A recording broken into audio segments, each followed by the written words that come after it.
ibig sabihin nito? Attorney, cancel na yung usapan natin. Bati na kami ng tita ko. Close na kami ulit. Bakit biglang nagbagong isip mo? Nagkasakit ka ba? Tsaka, parang, bakit biglang bumagsak yung timbang mo? Tsaka yung boses mo parang nagbago. Nagpilates siya. Baka naman gusto mo itry mo rin. At saka kaya, bumagsak ang boses niya dahil nagkaraoke kaming dalawa. Ganon namin ang miss ang isa't isa. May problema ka? Pero kung yan ang gusto mo, ikaw ang bahala. Mauna na ako.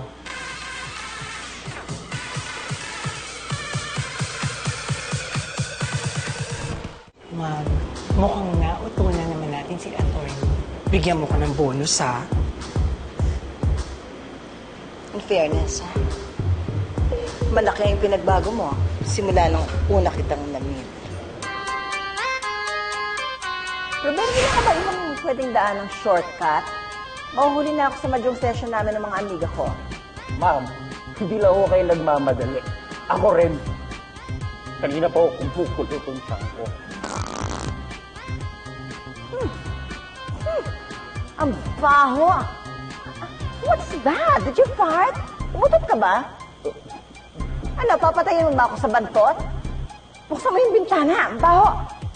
Dalian mo!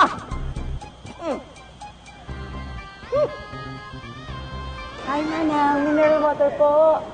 Malamig. Hindi lasang kalawang 10 lang. Itong ganda ko to. Tatawagin mo akong Manang. How dare. Pwede ba umalis ka na nga dyan? Dalian mo na. Umalis ka nga. Sungit naman yung Manang. Huwag mo nga katawag-tawagin, Manang.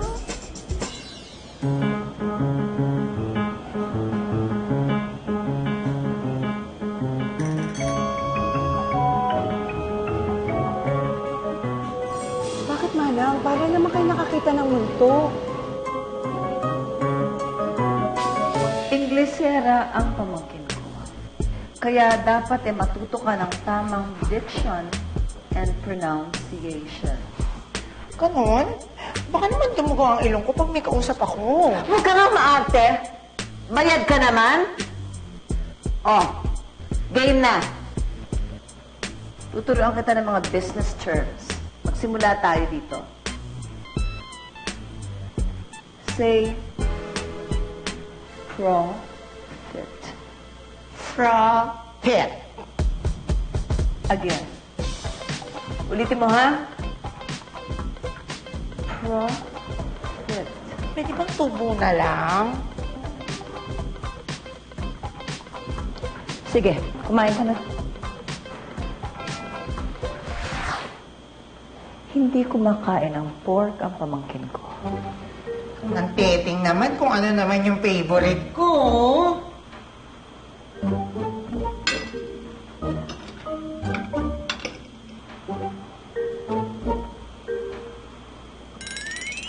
Oh my gosh. Teka muna, ano ba ang kala mo kinakain mo, sabaw? Gamitin mo yung fork. Naintindihan mo? Ayan, tinidor.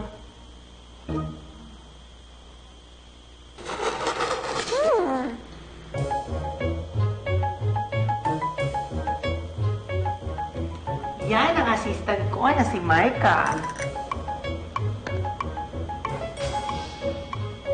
Ayan naman ang panganay mo na si Piper. At ang bunso mo, si Ellison. S.D.D. Son. Alam ko, tinitingnan ko lang kung alam mo. Galing mo, perfect ka. Huwag kang makipagbiruan sa akin, ha? Dahil hindi ako nakikipagbiruan sa'yo. Pag maayos na yung retoke mo, ikaw na ang magiging bagong Rita Villanueva.